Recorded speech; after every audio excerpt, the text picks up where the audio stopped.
let's look at some examples of writing formulas for ionic compounds. On these, I'm not telling you the name of the compound, I'm telling you the two ions that are involved. And the first thing you should watch for is these endings. When you see an ending that is ate or ite, that tells you probably have a polyatomic ion. So we're going to look that up in our polyatomic ion chart. Sodium is on the left on the periodic table. We know it's a metal. So I know this is an ionic compound because it has a metal and a polyatomic ion. Let's look on our symbols to memorize. This is that handout. It's called Symbols to Memorize. It should be in your Unit 2 folder, in this lesson folder. On the lower right, we have polyatomic ions. And like I said, you notice a lot of these end in ate or ite. There are a few that end in ide, but that's pretty unusual. So phosphate, we see it right here. It's PO4 with a -3 charge. Also show you on the periodic table, remember that this is the dividing line between metals and nonmetals. These are all metals, except for hydrogen is a nonmetal. And in this problem, we're looking at sodium.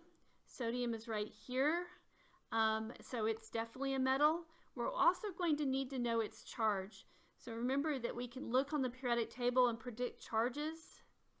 These all form +1 ions, these +2, and then it goes +3, skip carbon, -3, -2, -1, all of those form that charge of ion.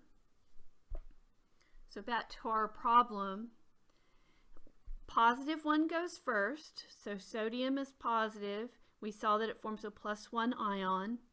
And then the negative one is the phosphate, and we looked it up. It's PO4 with a -3 charge.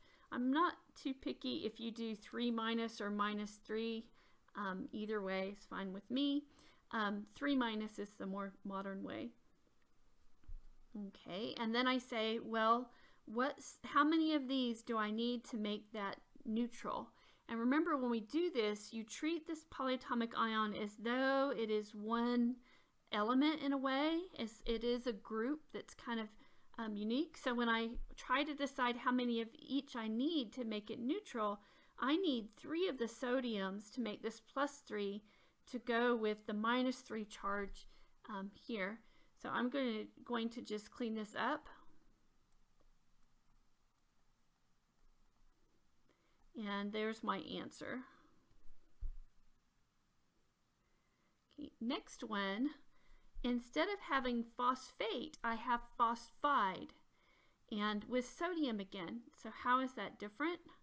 Well, I'll still have the sodium first because it's still +1. It's an ionic compound because I have a metal and a polyatomic ion, but actually this one is not a polyatomic ion. Usually when you see "ide," it means it's just the element. And actually that's always true for ones where the element kind of sounds the same. So "ide" clues you in that it's just the element phosphorus. And then I need to figure out its charge. And if you look on your periodic table, it's in that -3 column. And again, with a -3 here, I need to have 3 sodiums to make that neutral. It is not wrong to show those charges up there, but usually we just kind of clean that up and don't show those there. Okay, and here we have, we see one with a Roman number. And when you see a Roman number like this, it is the charge of the metal. In other words, copper. That's the charge on the copper. So I know copper has a +2 charge. Positive one goes first. Okay, and then when I look at my bromine, I see this "ide" ending. And remember that "ide" is usually, it means you just have the element, not a polyatomic ion. There is a polyatomic ion called bromate, and there's one called bromide. But anyway, so this is just the element.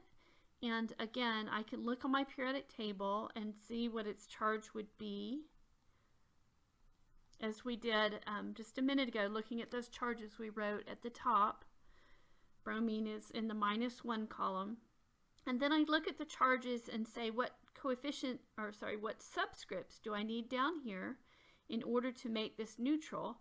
And since this is +2 and this is -1, it looks like I need 2 of the bromides to make that neutral.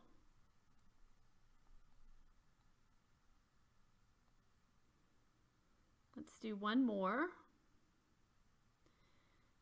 Again, a metal, and I see the 8, bromate. This is a polyatomic ion.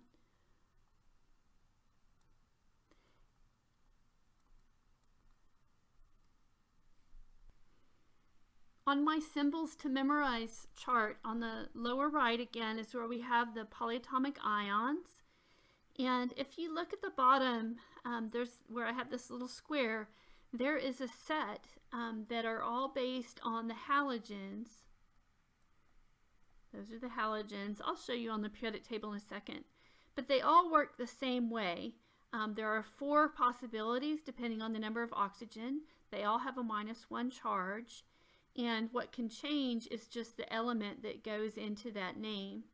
So in other words, on mine, I'm looking at bromate, so I can look at chlorate, and it's ClO3, so that means that bromate is BrO3 with a -1 charge, just like that one. Back on our periodic table, I just want to show you these are the elements that do that. So back to our problem, bromate then is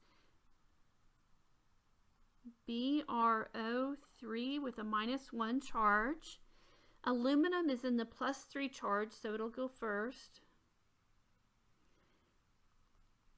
And then I see that I need to have 3 of these bromates in order to make this neutral.